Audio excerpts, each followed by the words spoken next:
I'm just going to raise a few questions that I'd like answered in your comments that you will be making shortly.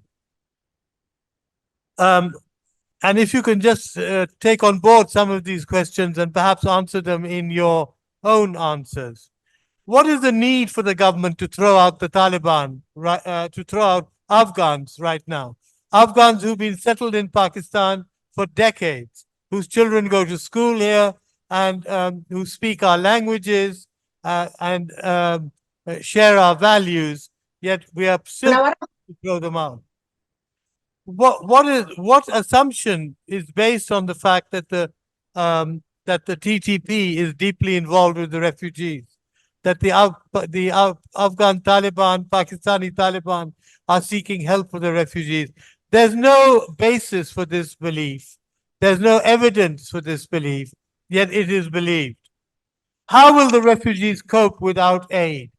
In the 80s, when refugees went back to Pakistan, to Afghanistan, there was a big UN aid program, which is just not there anymore because of all the commitments that the UN has around the world. Many of the Afghans speak Urdu, Sindhi, Pashto, and they are part of the phenomenon of the years of war in Afghanistan. The Taliban government is too weak at the moment and probably too uncaring to help the refugees. So how can human rights be protected in a policy of forced repatriation? What we are opposed against is not the eventual return of the Afghan refugees, but forced repatriation. Anyway, these are the points that I'd like you to raise. Now, let me ask Mahbouba, who's online from Kabul, to start the program. Thank you very much. I am really honored to be here amongst all of you. And I'm so sorry that I could not make it. I was supposed to be there in person. But I missed my plane. One of those stupid things that happens in life, and it happened to me. You know, sir, I was waiting for the people of Pakistan to actually raise this themselves. I was so upset, the first group of the refugees that were sent to Afghanistan. I was so upset that I cannot tell you how disgusted, how upset, how angry I really was about what happened. I could not believe that actually a neighbor of ours, a neighbor of any neighbor, especially a neighbor like Pakistan, for God's sakes, you know, they can do something like that to Afghanistan at the time of, it's not like Pakistan does not know where Afghanistan is. They have a hand in bringing everything that it is happening in Afghanistan. They all have a hand, and they had a hand from the beginning. So, you know, they know it. And here we are, you know, with the Taliban, with the way our economy is, with the way the whole situation is, with the way, and then sending hundreds and thousands of refugees that were legally supposed to be in Pakistan, most of them. And they live their lives there, and they have their children that have gone to school, and they have a life there, and they made a life for themselves, and send them back to Afghanistan. And as you all know, that Afghanistan was not ready, because United Nations was not ready to help these refugees the way they were supposed to kind of reestablish them in Afghanistan and give them the assistance that they needed. And then having a government in Afghanistan that, although, I mean, maybe they are trying, maybe they are not, because that's also one of those things that is not very clear to us, that for reestablishing them in Afghanistan. But I don't know whether they really care deeply or not. I don't think so.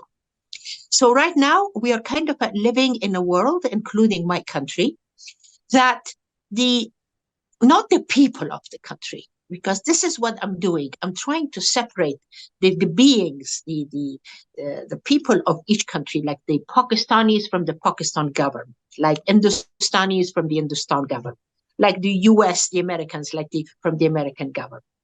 I'm trying to separate all of this, honestly, because if I don't separate, if I don't in my mind, then this world is not a place for any human being to be living in it anymore. We are in a very bad place. Things are happening in such a way that we are going towards a complete chaos, and we are giving ourselves to this chaos, and we are letting it take over our lives. And that is, what's happening in Gaza, for example. And that is horrible. It's terrible. And the whole thing, the way it happened in Afghanistan also, and keeps on happening and keeps on continuing. And if you raise your voice, and if you say something, and if you want to change it, and if you want to correct it, and if you want to ask the government, please, this is not the way to go about it, you're either a traitor or you're a nuisance, and the world does not want to listen to you, and you should not be talking about these things.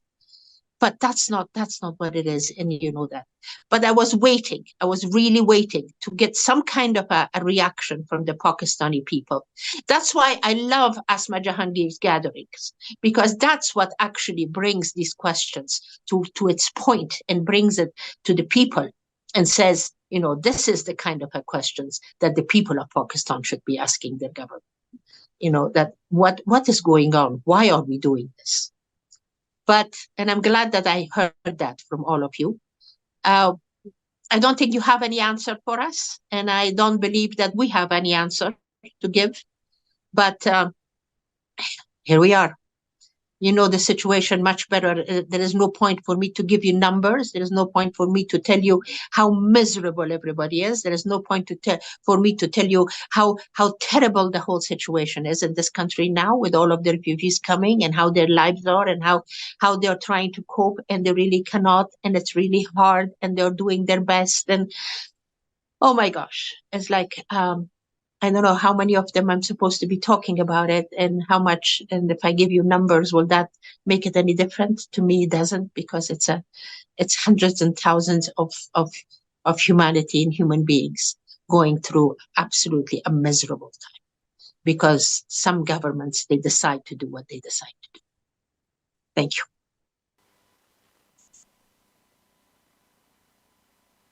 Okay. Mahbouba Jan, thank you very much. That was a really heartfelt appeal to the Pakistani people to support the presence of Afghan refugees in Pakistan.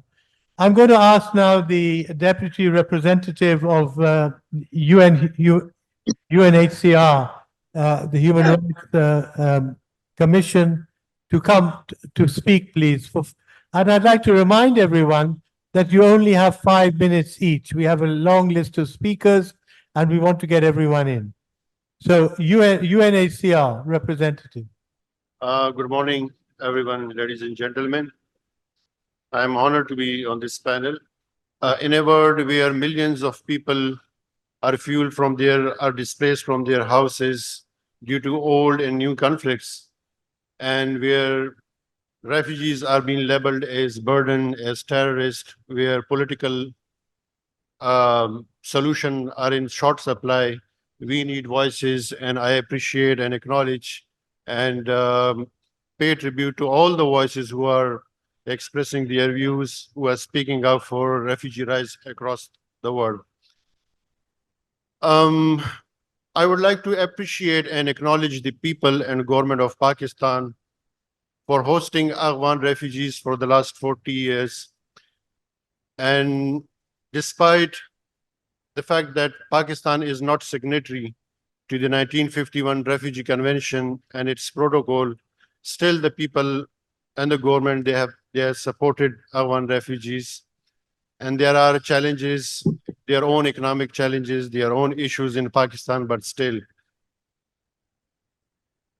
And we are appealing to the government to continue to provide this support to Afghan refugees who are living here.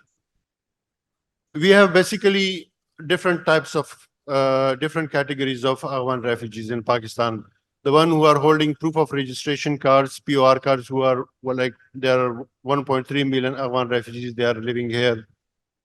And then there are some 800,000 people who are holding Afghan citizen cards in Pakistan, and they were registered in 2017. In 2021, after the developments in Afghanistan, according to government estimates, some 600,000 people came to Pakistan, and they are living here. And last month, the government initiated this plan to ask Afghan refugees and the asylum seeker to go back to Afghanistan, and we actually oppose that plan. And we actually express our concern that nobody leave their house by choice. They are compelled, they are living here, and we need to continue to provide our support to these people because they need our support.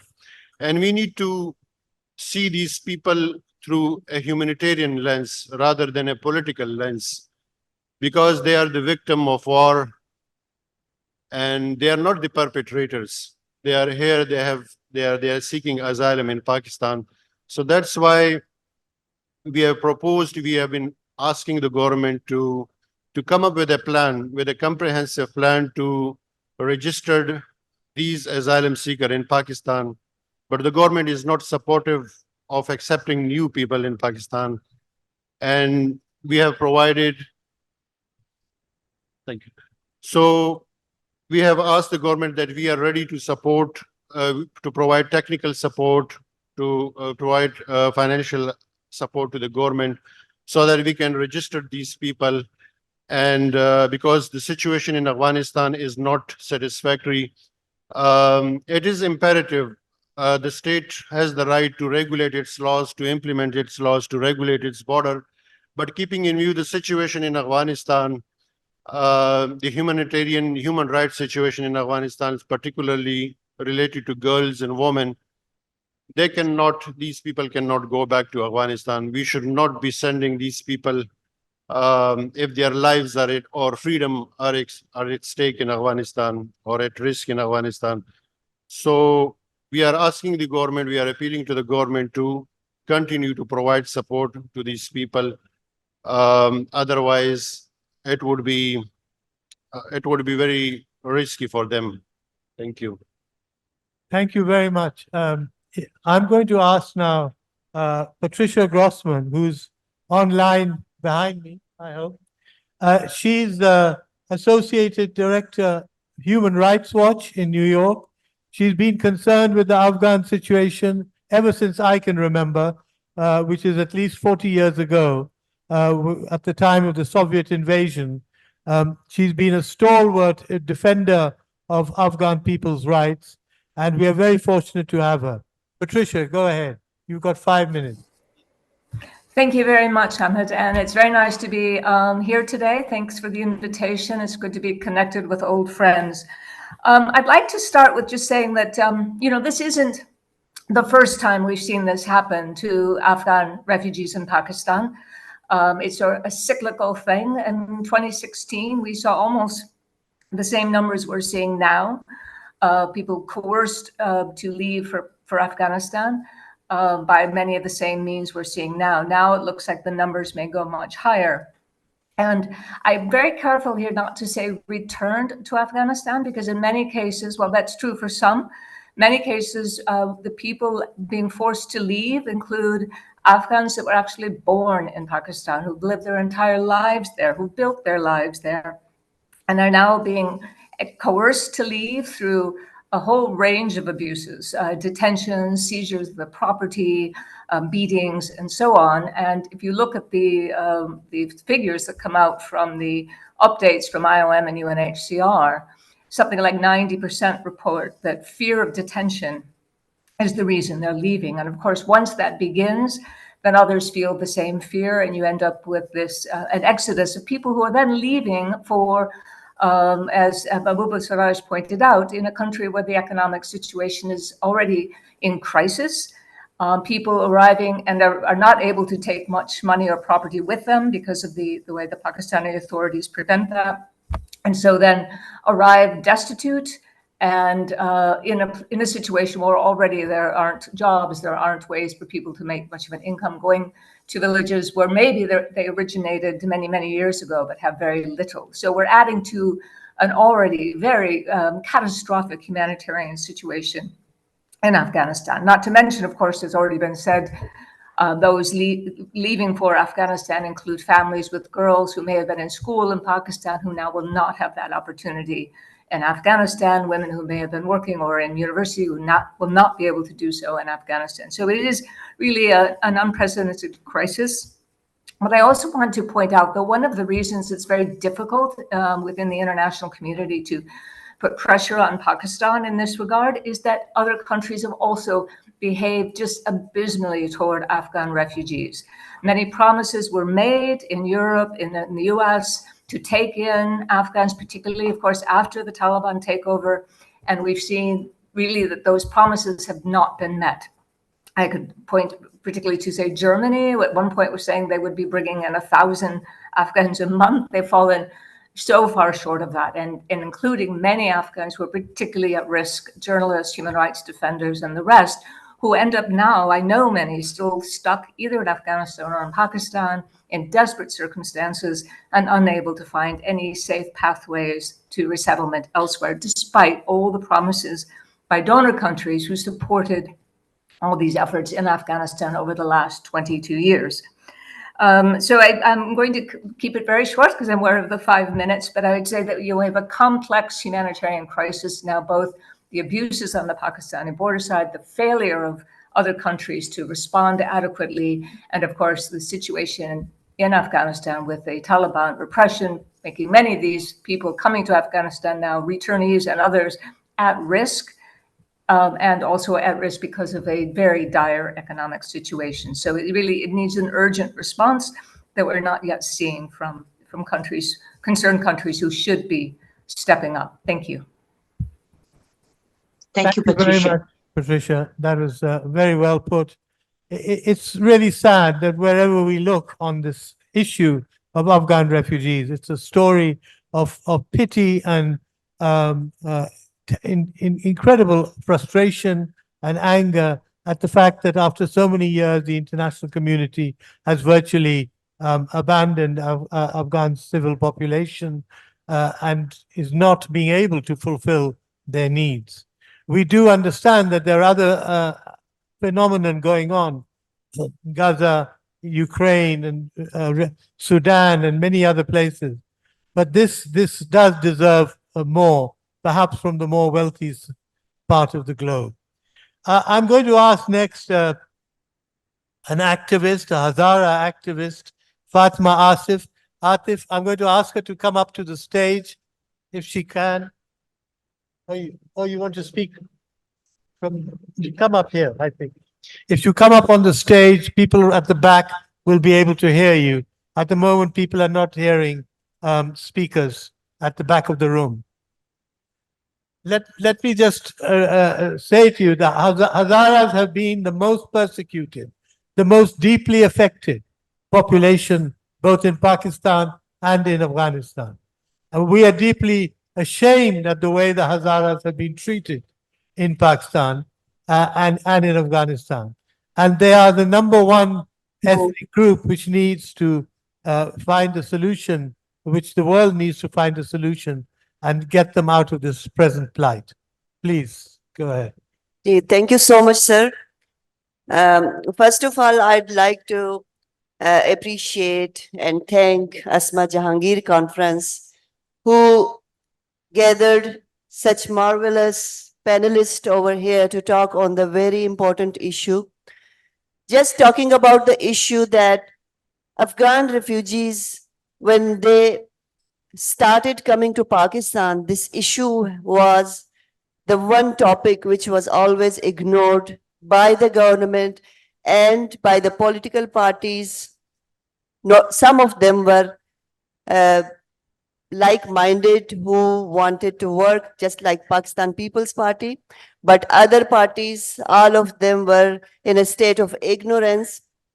And later on, we saw that the expulsion of Afghan refugees showed us that this issue was taken over. Of course, this was in the hand of security establishment, but this was taken over very roughly. And during the era of interim government, the Afghans were forced to go back to their countries. Just to give you an overview, that what could be the reasons, that there could be many reasons. در پردہ تو بہت سارے وجوہات ہو سکتے ہیں, لیکن the biggest problem which hinders is that there is no law in Pakistan جو Afghan refugees کے مسئلے کو دیکھ سکے.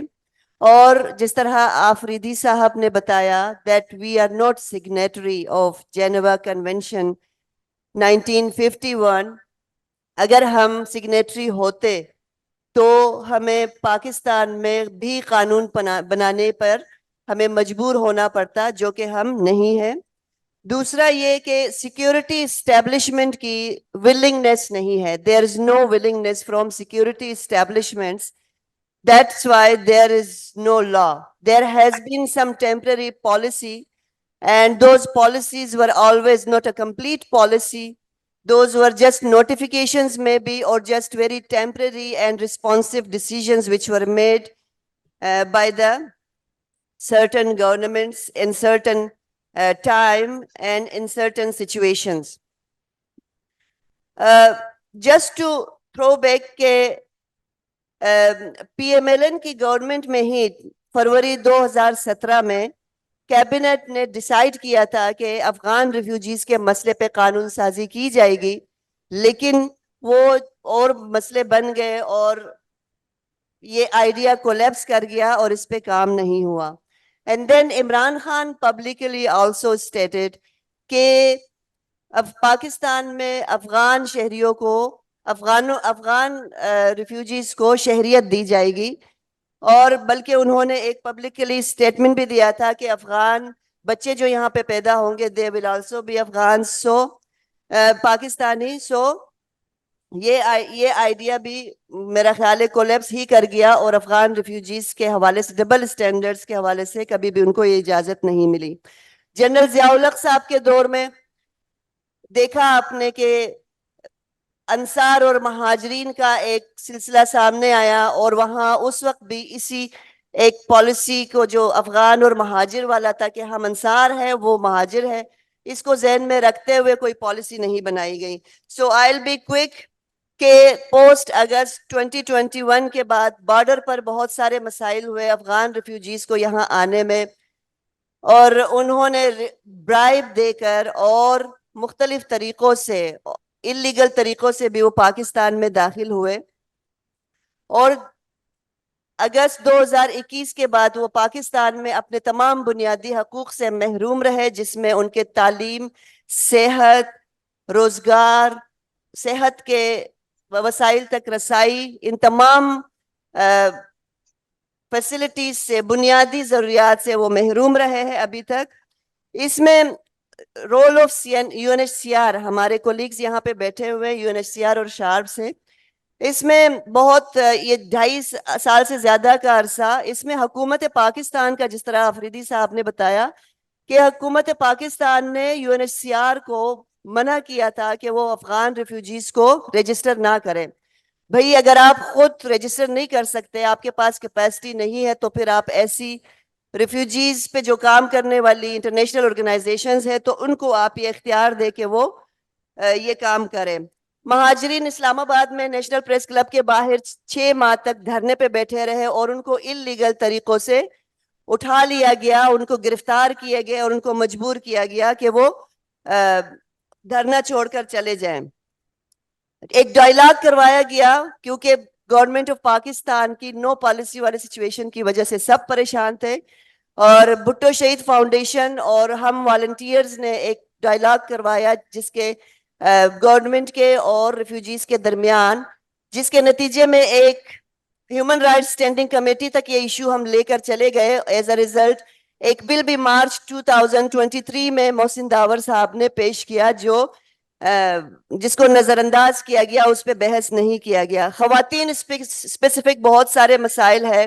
ریکمنڈیشنز ویری کوئک کہ political parties should talk on this very important issue, اور جو ایک ڈسکنیکٹ ہے اس کو ختم کیا جائے, قانون سازی ہو, اور فارنرز رجسٹریشن ایکٹ کو ری وزٹ کیا جائے, UNHCR اور ایسے دوسرے اداروں کو انیبل کیا جائے کہ وہ اپنا کام کریں.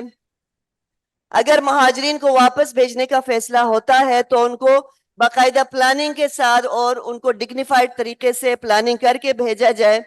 और 1 अक्टूबर 2023 को जो फैसला किया गया है कि महाजरीन को वापस भेजा है, this is inhuman, human rights violations है ये अफगान रिफ्यूजीज के हवाले से, और हम इसकी मजम्मत करते हैं और चाहते हैं कि हुकूमत, मुतालबा करते हैं कि हुकूमत पाकिस्तान इस मसले को हमदर्दाना और इंसान दोस्ताना तरीके से देखे। Sorry to take your time. It's clear what we are seeing from all the speakers is that there is no rest, there's no respite for the Hazara population and for other minorities in Afghanistan at the moment. Majorities include women, of course, children whose education has been stopped. And this refugee crisis only adds to the terrible hardships that Afghans have to go through. I'm going to ask now another activist, the CEO of SHARP, the Society for Human Rights and Prisoners' Aid, to come up to the microphone, perhaps, and explain what they're doing in aid of the Afghan refugees. Bismillahirrahmanirrahim. Good morning. Assalamu alaikum.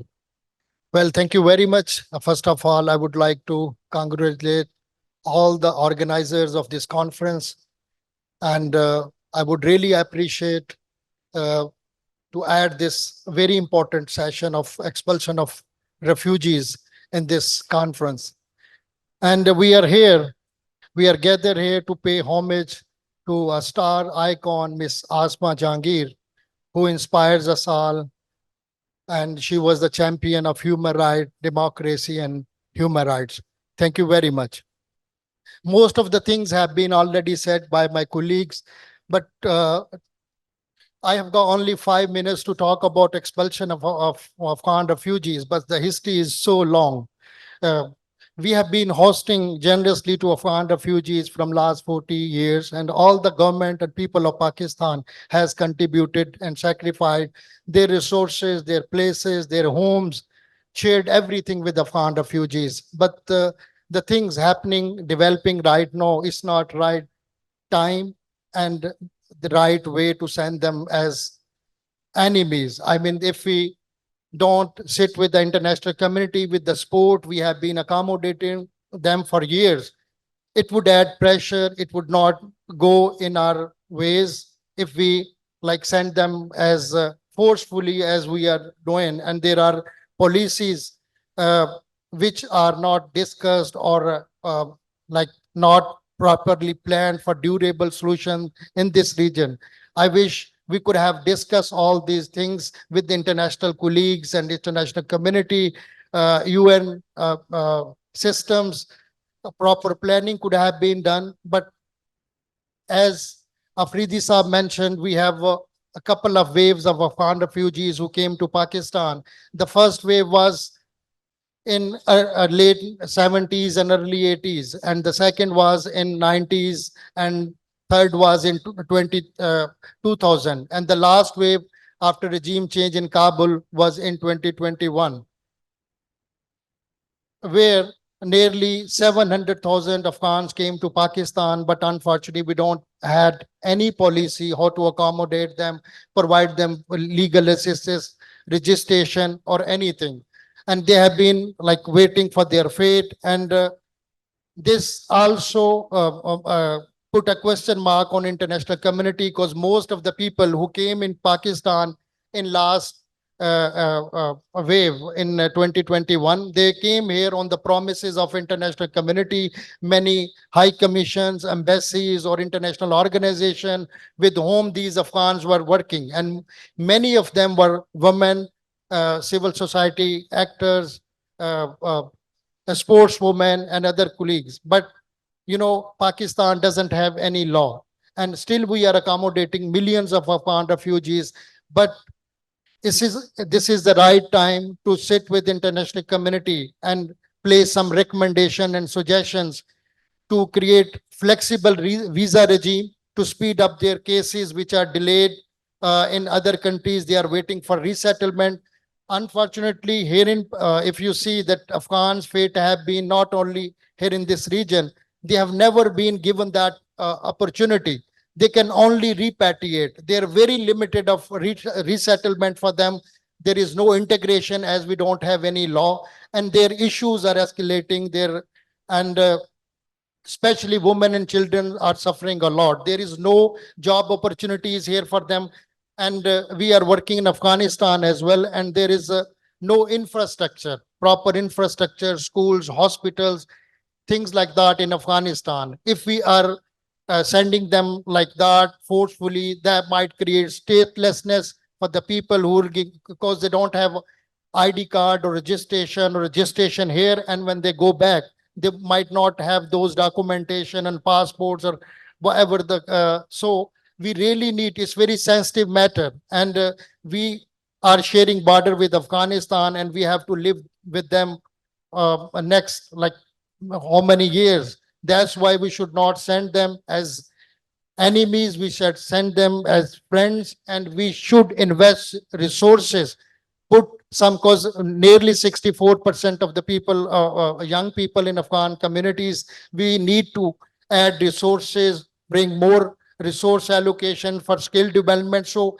if they go back to Afghanistan, if they stay here or travel to any other country, they must have some skills to contribute. And we have been lacking that. We couldn't get any benefits from these communities because they have rich culture, rich history, and they have been positively contributing in Pakistan's economy. So if we don't take consideration or think wisely at this time, they might be like going in the hands of other people who can use them in wrongful activities. Thank you very much.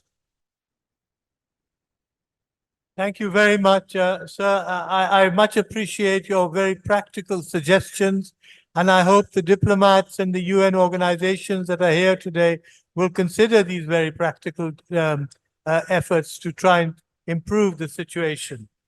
We now come to one of our key speakers, Ms. Christine Chung, who's from the Office of the High Commission for Human Rights of the United Nations. If you'd come up to the platform. It's very important that we get the support of the Human Rights Commission for human rights. And I know the work that Christine Chung has done in order to improve the chances of that happening. Please. Thank you very much. And thank you for the organizers of my favorite conference in Pakistan, the Asma Jahangir conference. I look forward to this every year. I'm here to speak about Pakistan's international human rights law obligations. Pakistan is state party to 7 core international human rights treaties. That means that Pakistan voluntarily ratified these conventions, and as part of that, it accepted legally binding obligations. Part of the process is to report on progress of implementing these treaties and receiving recommendations on the implementation progress from the expert committees that are attached to each of these human rights treaties. 6 of the committees recently reviewed Pakistan in Geneva. 5 of these committees explicitly speak to the situation of Afghan refugees and migrants in Pakistan. The CEDAW committee, the committee that oversees the implementation of the Convention on the Elimination of All Forms of Discrimination Against Women, spoke more generally about the situation of refugees in Pakistan. So for those of you who are not using this for your bedtime reading material, I'm just going to remind you of what the committees have said about Pakistan's obligations under international human rights law regarding Afghans. And so one example was the Committee on the Rights of the Child in 2016 made this observation about Pakistan. Although the committee appreciates that the state party continues to host a large number of refugees, especially from Afghanistan, it regrets the lack of a legal framework for refugees and stateless persons. It also remains concerned that refugee children are often unregistered, especially those whose parents do not hold proof of registration cards and have no access to education, which forces them to join madrasas, live in harsh conditions, and are subjected to child labor and early marriages, making them easy targets for abuse, trafficking, and religious radicalization. Furthermore, the committee is concerned that children from Bengali, Bihari, and Rohingya communities remain stateless. The recommendation that the committee made to the government of Pakistan at the time in 2016, the committee recommends that the state party take all necessary measures to A, consider adopting a national refugee law in accordance with international standards and continue to host refugees, especially families with children and unaccompanied children. B, ensure that all children born to refugees, including those who do not hold proof of registration cards, asylum seekers, and stateless persons, are registered at birth. C, integrate refugee and asylum-seeking children into national and provincial education systems on equal terms with nationals of the state party. D, provide refugees, in particular families with children, with adequate housing and provide shelter to those who live in the streets. E, enforce legal measures against child and bonded labor involving refugee, asylum-seeking, and stateless children. F, prevent and protect refugee, asylum-seeking, and stateless children from falling victim to early marriage, abuse, trafficking, or religious radicalization. G, ensure the equal implementation of its citizenship laws with a view to extending citizenship to Bengali, Bihari, and Rohingya children. H, consider ratifying the 1951 Convention relating to the status of refugees and its 1967 protocol, as well as the 1954 Convention relating to the status of stateless persons and the 1961 Convention on the reduction of statelessness. Now, I don't have time to read through all of the other committees' recommendations on the specific issue of Afghan refugees and migrants. Let me suffice it to say that Pakistan is entering the next phase of reporting obligations. Pakistan will be going to Geneva. They'll be sending a delegation to face the committees. The Committee on the Elimination of Racial Discrimination will be reviewing Pakistan in August. At that time, Pakistan's delegation will have to respond to tough questions about the implementation of the previous 2016 recommendations, and there was one explicitly on the situation of Afghan refugees and migrants. After that, Pakistan will face another review, the one on ICCPR implementation. And again, there was an explicit recommendation about the situation of Afghan refugees and migrants in Pakistan. That is just the beginning. There are even more next year. Time's up, I've been informed, so I will sit down and allow others to speak. Thank you.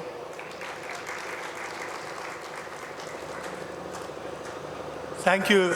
Again, a very important list of suggestions coming from none other than the UN itself. So I'm going to now just quickly nip through the panel behind me and ask them if they have any further suggestion. I'm not looking for speeches or good intentions, but for practical steps that people can take in order to improve the situation for refugees. Patricia, do you have any comments to make on what you've heard today? Are there any practical suggestions that people can further take to improve the situation? Yes, sorry, we lost connection for a bit. So yes, well, I think we've made a number of recommendations that I think would be very good if both Pakistan and concerned countries should take. As I mentioned when I spoke before, paths to resettlement for those Afghans who are particularly at risk, those who are at risk because of their human rights work or as journalists, or that might face reprisals if they return to Afghanistan. That's one, and that's where we haven't seen enough countries step forward to provide those kind of paths to safety.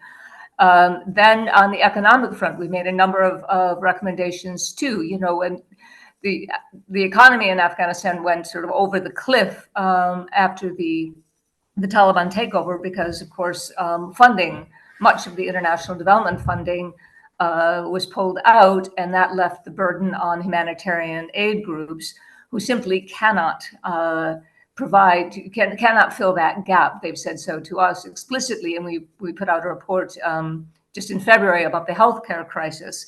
And so there needs to be support for key areas, things that are essential to livelihoods, income generating, such as electricity, water management, and so on, and public health. That would help address that. And of course, we keep calling for, as many Afghans do, and everyone does with the Taliban, to end these terrible restrictions that prevent girls from going, and women from going to school and university and so on. But in the short term, since we don't see progress on that yet, is to address these pathways to safety for Pakistan to stop these coercive sort of approaches to pushing Afghans out, for others to step forward to find ways to provide support for Afghans, and to not forget Afghanistan. I mean, Afghanistan is now a crisis for more than, it's been 46 years since the war started. And of course, there are other crises, but this is one where many countries had a hand in and were deeply involved and are now having a kind of amnesia about it. And that shouldn't happen. They need to turn their attention back to how they can help Afghans get through this period of crisis. Thank you. I am back on, and if you want me to, because I didn't hear you before, I do have some other suggestions. If I can talk about it right now, will that be okay? Yes. Okay. Please go ahead. Be brief. I will be brief. The one thing that I really want, I think, is something that the government of the Pakistan, and not only of Pakistan, actually of the people of the world, the governments of the world, not the people. The governments of the world, they should get together and decide what is it that they really want to do with Afghanistan. What is it? You, as our neighbors, Pakistanis as our neighbors, you have never been very straightforward with the Afghans at all. We really don't know exactly what are your intentions about Afghanistan, and honestly. So every single time there is something happening, you do have a hand in it completely. I know that, and we all know that. The world knows that. But do you know that? Do you know, as the people of Pakistan? Because, the talks in Pakistan also, out of the mouths of some of the people in there, are very different. Some people say one thing, some people say another thing, and it all depends how much influence they do have in the government, to change their minds. So, like right now in the United Nations, there was a meeting that was taking place, and Pakistan is the country that actually decided that Afghanistan should not go through with that with that decision, which was to get somebody as a that this was that Turkish gentleman's Mr. Farid's suggestion to Afghanistan. And I think Pakistan got involved in that, and they didn't let it happen. So what is it? Are we Afghanistan is a sovereign country? Are we not? Do we decide for ourselves? Don't we? And then Pakistan keeps on doing these things to us, like they close the border suddenly, and all of our goods stays on one side of the border and cannot get to Afghanistan, and that hurts us economically. And then suddenly you sent us, hundreds of thousands of our refugees, which have become Pakistanis, and they have the Pakistan, paperwork and everything. You send them across the border to us. So we really don't know. And not only you are doing that, all our neighbors are doing it. Iran is doing it, Russia is doing it, China is doing it, and the world is doing it. So we, as the people of Afghanistan, we are completely lost.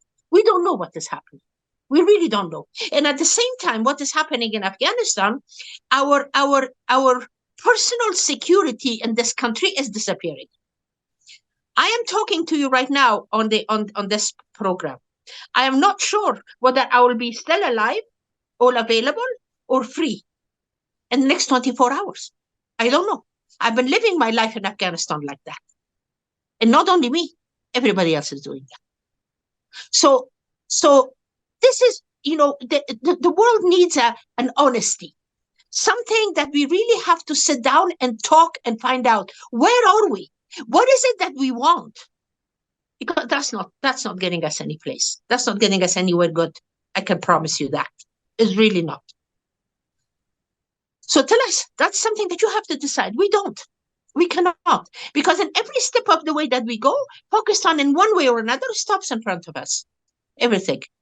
What is that game for us? I don't understand it. And I'm sure you do.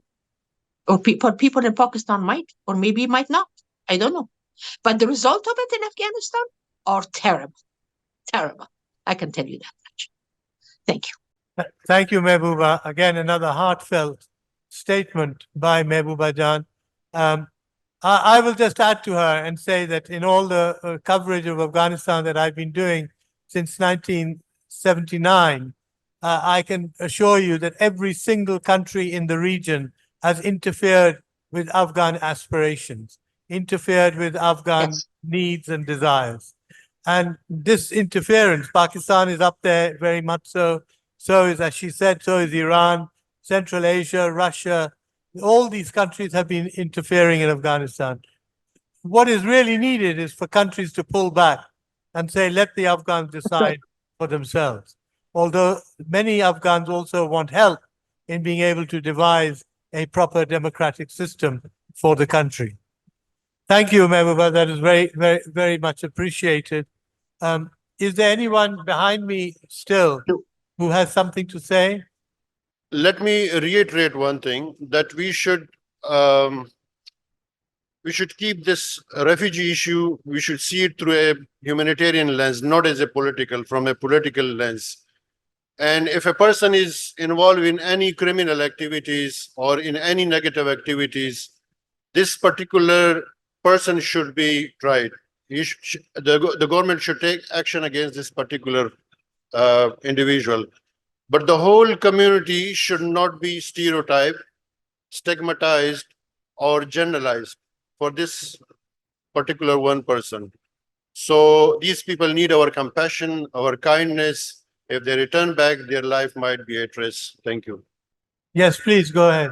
I just want to say to Pakistan security establishment, as well as the government and all the political parties, for God's sake, Afghan refugees are human beings.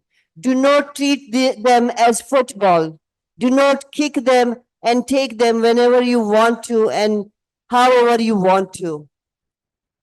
Please deal this problem with humanity and keeping in mind that nobody leave their home with happiness. Everyone has right to be at their homes. There are people, Talibans are murderers, Talibans are the killers. How can we risk the lives of those individuals and communities, individuals who work on human rights, individuals who are working on culture, communities who are under threat like Hazaras in Afghanistan?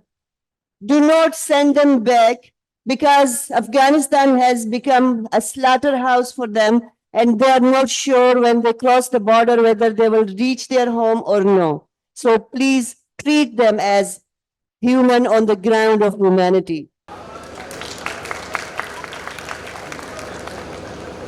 I'd like to turn to the audience now. If there are questions directly for someone here up on the panel. Now, who's going to ask the first question? Yes, the lady in red. Hello, my name is Isha and I'm from Government College University, Lahore.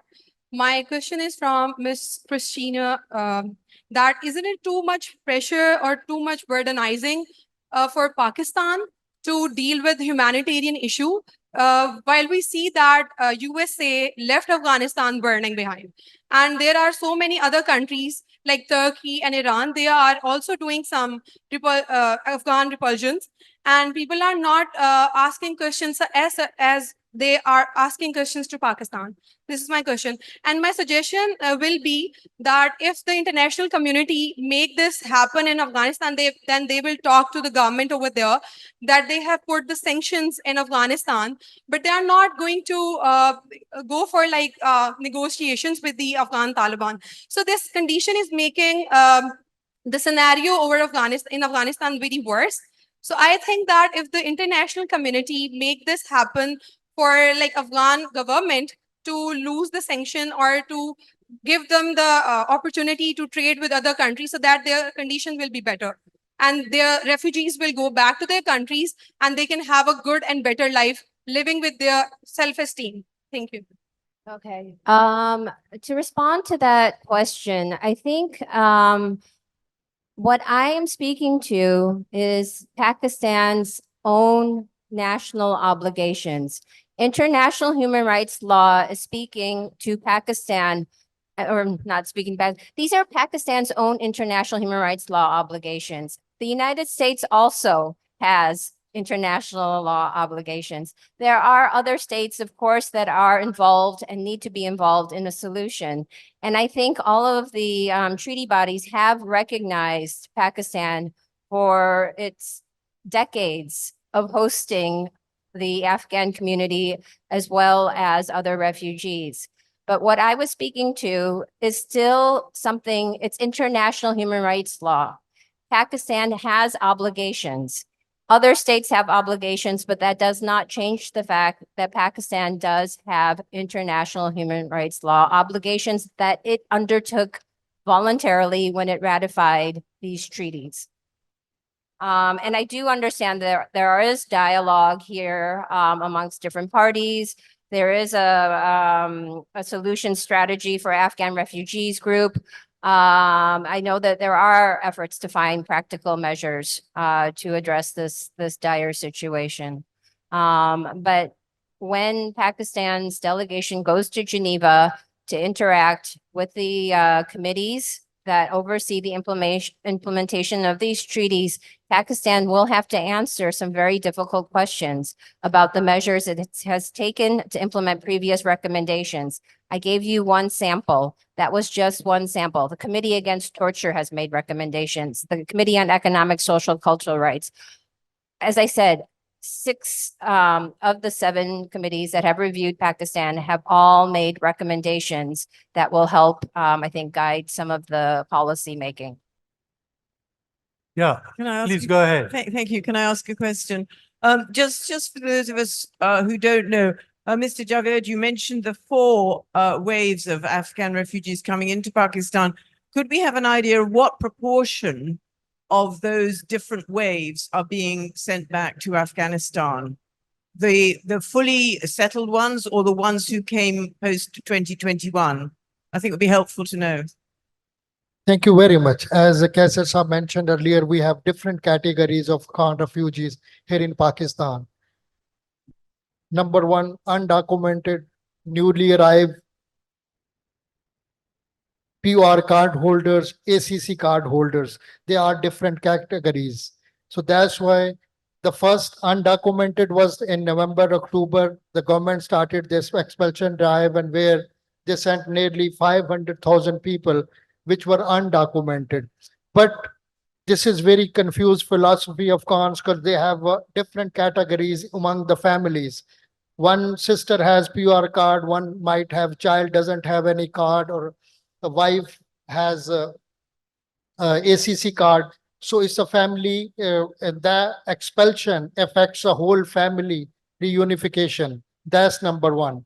Secondly, if you look at the numbers of Afghan refugees, the second category comes nowadays. There is a talk about expulsion of these ACC, Afghan citizenship card holders. They were registered in 2017 after the government took one decision to register. There were a couple of decisions of cabinet decision. There were registration of undocumented refugees, and the drive started in 2017-18, where they registered nearly 800,000. So this category, as this time, is being sent back. 2 days ago, government of Pakistan allowed 3 months extension to the PUR card holder. PUR card holders are the main category which can take benefits from all. They can access schools, they can access health services. They are most mandated, and UNHCR mandated refugees in Pakistan. So it's very confusing. As I was talking about the first wave, we had never ever had authentic data of Afghan refugees. These numbers are on speculations, and some categories, they never came to centers for registration just because they are scared they might get to registration center or get arrested. That's why that's why the proper resource mobilization and resource allocation is not possible. And for the last regime who came nearly 700,000 people in Pakistan, all of a sudden there was Ukraine crisis and all the international priority and the resources were diverted to Ukraine. And there was flash floods in Pakistan. That's why government was so busy in handling the situation. Of course, in Pakistan, there was 3.5 million flood victims across Pakistan. And there were 700,000 Afghan refugees also affected in flood, and they're still waiting for their fate. So we don't have any authentic data. Thus, we can't sit with the international community to properly plan for their repatriation or resettlement or integration. That's very confused. And I really stress upon that we should have a reliable data, and we should have at least 3 to 4 years planning with the help with international community or UN agencies, so that we plan their repatriation in a dignified manner. So thank you very much. Ladies and gentlemen, I don't recall that we have ever had such a serious and meaningful discussion on the issue of Afghan refugees in Pakistan. I hope we have been able to present to you not just the plight and the situation of the refugees, but also solutions and possible practical steps that can be taken both from the Pakistan side and from the Afghan refugee side. Sir, there is one more question. My question is that whenever we talk about Pak-Afghan border, so there are always two sides. One supporting the expulsion of refugees, while the other supports the retaining of Afghan refugees in Pakistan. But whenever we talk about Afghan, I have studied about this whole thing. I've studied about this whole thing and came to know that Pakistani authorities and intelligence authorities have raised an issue where they are attaching this Afghan refugees issue with cross-border terrorism and smuggling issue. So they said that Afghan refugees better treat this at a border between two countries rather than a line which they can pass easily. So what's your take on this? On the cross-border? Pakistan authorities and agencies several times raised an issue that the refugees which has passed continuously between two borders between Pakistan and Afghanistan have been linked to cross-border terrorism and smuggling. So what's your take on this? So as I explained earlier, that if anyone is involved in any terrorist or criminal activity, the state has the right to take action against that particular person, rather than generalizing or stereotyping or scapegoating or stigmatizing the whole community. So if someone is involved in any activity, the state should take action. And secondly, UN or UNHCR partners, we as OHCHR, we only provide free legal aid and assistance to the people who are victims. Either they are victims or they are not involved in any even petty crimes. So that's our services, and we don't appreciate such behavior or the stereotyping as well. I'm also in support of this thing, but I have compared this thing to US-Mexico border as well.